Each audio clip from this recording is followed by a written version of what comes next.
Inilah sejarah Hari Santri yang diperingati tiap tanggal 22 Oktober. Setiap tanggal 22 Oktober diperingati sebagai Hari Santri. Hal ini berawal dari usulan masyarakat pesantren sebagai momentum untuk mengingat, mengenang, dan meneladani kaum santri yang telah berjuang menegakkan kemerdekaan Indonesia.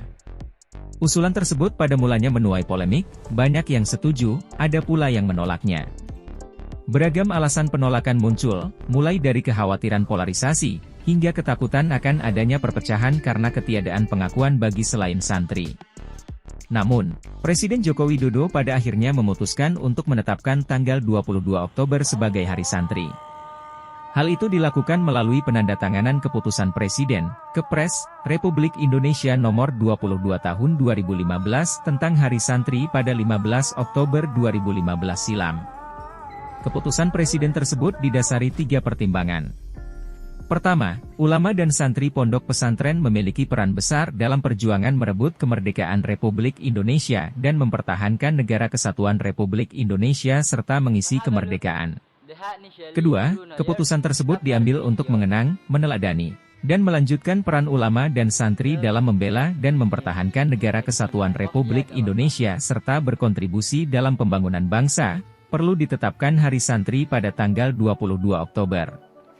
Ketiga, tanggal 22 Oktober tersebut diperingati merujuk pada ditetapkannya seruan resolusi jihad pada tanggal 22 Oktober 1945 oleh para santri dan ulama pondok pesantren dari berbagai penjuru Indonesia yang mewajibkan setiap muslim untuk membela tanah air dan mempertahankan kemerdekaan negara kesatuan Republik Indonesia dari serangan penjajah. Hal ini sejalan dengan 3 alasan pentingnya penetapan 22 Oktober sebagai Hari Santri yang disampaikan Ketua Rabithah MAHID Islamiyah, RMI, Pengurus Besar Nahdlatul Ulama, PBNU, KH Abdul Ghoffar Rozin.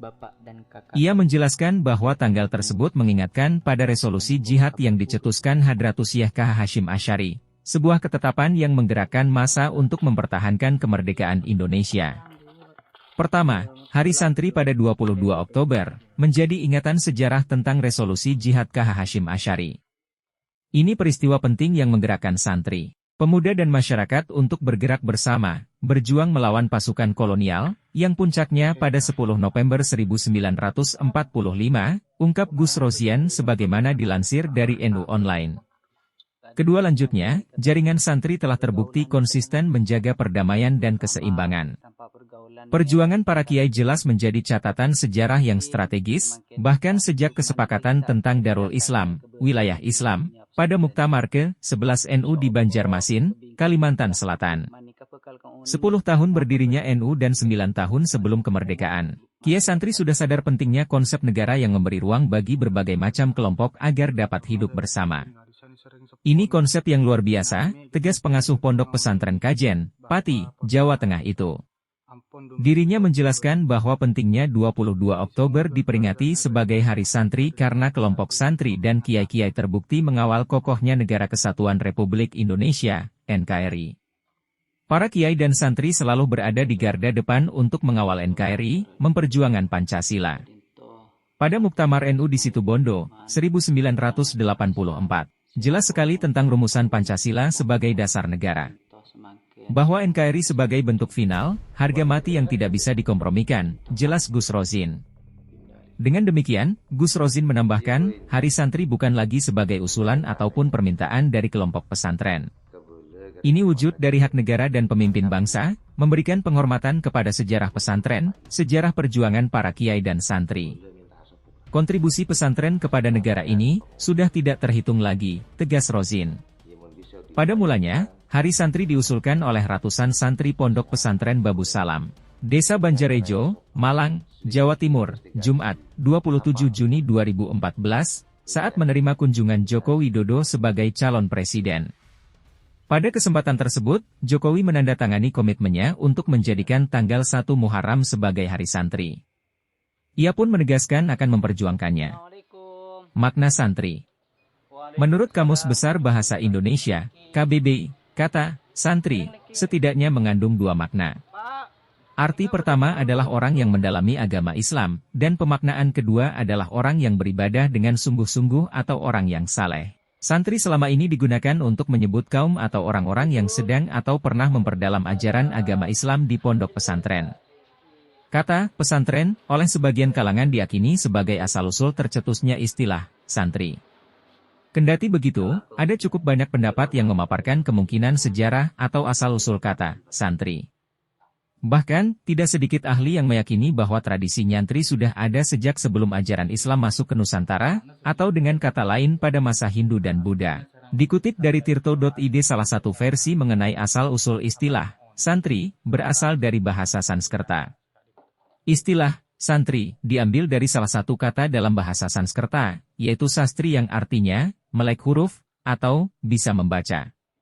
Versi ini terhubung dengan pendapat C.C. Berry yang menyebut istilah santri berasal dari kata syastri yang dalam bahasa India berarti orang yang mempelajari kitab-kitab suci agama Hindu. Sanskerta merupakan bahasa liturgis dalam agama Hindu, Buddha, dan ajaran Jainisme, serta salah satu dari 23 bahasa resmi di India. Sanskerta pernah digunakan di Nusantara pada masa Hindu dan Buddha yang berlangsung sejak abad ke-2 Masehi hingga menjelang abad ke-16 seiring runtuhnya kerajaan Majapahit. Ada pula yang mengaitkan asal-usul istilah santri dengan kata-kata dalam bahasa Inggris, yaitu sun, matahari, dan tri, tiga, menjadi tiga matahari. Dinukil dari tulisan Aris Adi Leksono bertajuk, Revitalisasi Karakter Santri di Era Milenial, dalam NU Online. Maksud tiga matahari itu adalah tiga keharusan yang harus dimiliki oleh seorang santri, yaitu iman, Islam, dan ihsan. Istilah santri bisa pula dimaknai dengan arti, jagalah tiga hal, sebagaimana yang tertulis di buku Sejarah Pergerakan Nasional, 2015, karya Fajriuddin Mutakin dan kawan-kawan, yaitu menjaga ketaatan kepada Allah, menjaga ketaatan kepada Rasul-Nya, dan menjaga hubungan dengan para pemimpin. Dari bahasa Arab, asal-usul istilah santri juga bisa ditelaah. Kata santri terdiri dari 4 huruf Arab, yakni sin, nun, ta, dan ro, yang masing-masing mengandung makna tersendiri dan hendaknya tercermin dalam sikap seorang santri. Demikian dikutip dari buku Kiai Juga Manusia, Mengurai Plus Minus Pesantren, 2009. Menurut ulama dari Pandeglang, Banten, KH Abdullah Dimyati, huruf sin merujuk pada satrul al-aurah atau menutup aurat. Huruf nun berasal dari istilah naibul ulama yang berarti wakil dari ulama. Huruf ta dari tarkul al-ma'ashi atau meninggalkan kemaksiatan, serta huruf ro dari raisul ummah alias pemimpin umat. Sedangkan dalam pandangan KHM Sahal Mahfudz, Rais Am Pengurus Besar Nahdlatul Ulama, PBNU, 1999 hingga 2014. Kata santri berasal dari bahasa Arab yakni santaro yang berarti menutup. Santri adalah orang yang belajar, bukan justru menutup. Maka, dikutip dari Jurnal Ulul Albab, 2014, seorang santri mustahil santaro. KH Maruf Amin saat menjabat sebagai Rais Am PBNU menegaskan, sebutan santri bukan hanya diperuntukkan bagi orang yang berada di pondok pesantren dan bisa mengaji kitab. Namun, santri adalah orang-orang yang meneladani para kiai.